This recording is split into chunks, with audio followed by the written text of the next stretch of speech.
Guys আমরা সবাই জানি যে অ্যাডভান্স গেমিং মানে মুজাহিদ ভাই কার অ্যাক্সিডেন্টে মারা গেছে। আসলে সে কার অ্যাক্সিডেন্টে মারা যায় নাই, তারে মারা হয়েছে। আসলে তারে অনেক কষ্ট দিয়ে মারা হয়েছে। এই ভিডিওটা না দেখলে বুঝতেই পারতাম না। তো চলো দেখি কি আছে এই ভিডিওতে। কিন্তু তার আগে যারা যারা লাইক জানায় একটা লাইক দিয়ে দিও, আর যারা এখনো ফলো করো না একটা ফলো করে দিও। তো ডিরেক্ট মুজাহিদের গাড়িতে হিট করে। তো মুজাহিদ ছিল বাম পাশে, তো বাম পাশে থাকার কারণে মিডিলের রতে বাম পাশে ছিল।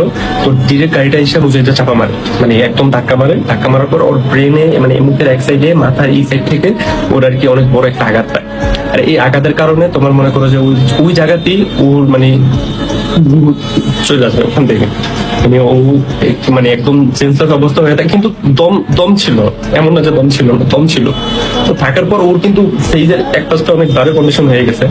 তো ও যখন পড়েছিল তখন ও মানে ওর ওয়াইফ যে আরিফা ছিল, ও তখনও মানুষের কাছে যাইতেছিল যে আমার হাজবেন্ডকে নিয়ে যান, আপনারা একটু হাসপাতাল নিয়ে যান, যদি কোনো সমস্যা হয় আমি দেখবো। অনেক রিকোয়েস্ট করছে, অনেক ভাই প্রচুর রিকোয়েস্ট করছে, কিন্তু কেউ আসে নাই ভাই।